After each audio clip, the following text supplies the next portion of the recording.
In a quiet, modern-day town called Brookville, where mornings smelled like fresh coffee and the evenings were filled with the hum of passing cars, lived a boy named Ethan Cole. Ethan was 17, and he was known for one thing: failure. Not the kind of failure that comes from trying and falling short, not the kind that earns sympathy or encouragement. No, Ethan's failure was different. He failed because he didn't try. Every exam, every test, every assignment failed. Teachers had stopped expecting anything from him. His classmates had stopped taking him seriously. Even his parents had grown tired of hoping. But what no one saw, what no one understood, was that Ethan wasn't stupid. He was just lazy. Ethan's days followed a pattern. Wake up late, scroll through his phone, rush to school half awake, sit at the back of the class, headphones hidden under his hoodie, pretend to listen, copy homework from others, promise himself he'd start tomorrow. Tomorrow never came. At night, he'd tell himself, "I'll study, I'll fix everything." But then a video would play, then another, then another. Hours would disappear, and just like that, another day wasted. One cold Monday morning, Ethan sat in his classroom as the results of the midterm exams were handed out. He didn't even feel nervous. He already knew. His teacher, Mr. Dawson, placed the paper on his desk without a word. A big red F stared back at him. Ethan sighed and shoved it into his bag, but then something unusual happened. "Ethan, stay after class," Mr. Dawson said. Ethan rolled his eyes. Another lecture, he thought. When the class emptied, Mr. Dawson sat across from him. "I've been teaching for 18 years, he said calmly. "I've seen students struggle. I've seen students fail. But you," he paused, "you don't struggle. You don't even try." Ethan looked away. "Do you know what scares me?" Mr. Dawson continued. "It's not that you're failing now. It's that you're getting comfortable with it." Those words hit differently. Comfortable with failure. Ethan didn't respond. He just shrugged and walked out. But for the first time, something stayed in his mind. That evening, Ethan sat in his room staring at the ceiling. Mr. Dawson's words echoed. "You're getting comfortable with it." He shook his head. "Whatever, it doesn't matter." He grabbed his phone and opened his favorite app, but this time, it didn't feel the same. The videos weren't funny. The time didn't pass as easily. For the first time, Ethan felt something unfamiliar, discomfort. Still, he ignored it. "Tomorrow," he whispered. "I'll start tomorrow." A week later, Ethan's life hit a breaking point. His parents called him into the living room. His report card lay on the table. All Fs. His father didn't shout. That was worse. "I don't recognize you anymore," he said quietly. "You don't care about your future. You don't care about yourself." His mother's eyes were filled with tears. "We've tried to help you, Ethan, but we can't do this for you." Then his father said something that changed everything. "If this continues, you're not going to college.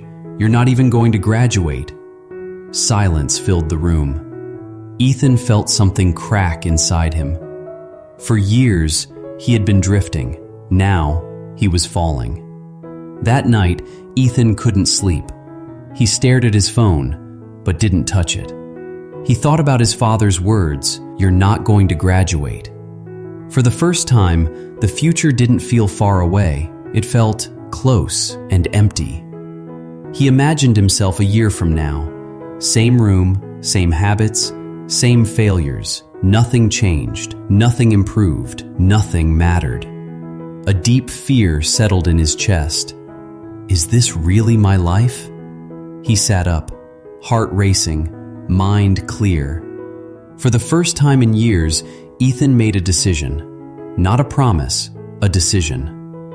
I'm done being like this. The next morning, something was different. Ethan woke up early. No alarm, no snooze. He sat at his desk and opened a textbook. It felt strange, uncomfortable. His mind kept wandering. He wanted to quit, but he didn't. It wasn't perfect, it wasn't easy, but it was a start. At school, his friends laughed. "Bro, what are you doing, studying?" one of them joked. Ethan smiled slightly. "Yeah," he said. They didn't understand, and for once, he didn't care. Change didn't happen overnight. The first few weeks were brutal. Ethan struggled to focus. His old habits pulled him back. His phone tempted him constantly. Sometimes he failed again. Sometimes he gave in. But something had changed. He didn't stay down. Every time he slipped, he got back up. He created small rules. No phone during study time. 1 hour of focused work every day. Sleep on time. Wake up early. Simple rules, but they built discipline. Slowly, his mind began to change. From lazy to aware. From careless to intentional. Months passed. Ethan's grades started improving. F's turned into D's. D's turned into C's. It wasn't impressive, but it was progress. And progress builds confidence. Teachers noticed. Mr. Dawson noticed the most. One day, after class, he said, "I'm proud of you." Ethan smiled, not because of the words, but because, for the first time, he believed them. Final exams approached. This was it, the real test. Ethan studied harder than he ever had. Late nights, early mornings, no shortcuts, no excuses. There were moments he wanted to quit, moments he felt overwhelmed, but he remembered that night, the fear, the emptiness, and he pushed forward. The day of the results arrived. Ethan's hands trembled as he opened the paper. He took a deep breath and looked. A B. For a moment, he couldn't believe it. His heart raced. A wave of emotion hit him, not because of the grade, but because of what it meant. He had changed. That evening, Ethan walked into his home. His parents were waiting. He handed them the result. They stared at it, then at him. His mother smiled through tears. His father placed a hand on his shoulder. "We knew you could do it." Ethan shook his head slightly. "No, I just didn't try before." Ethan didn't become perfect.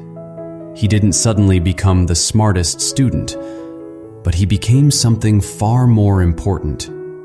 Disciplined. He understood something most people never learn.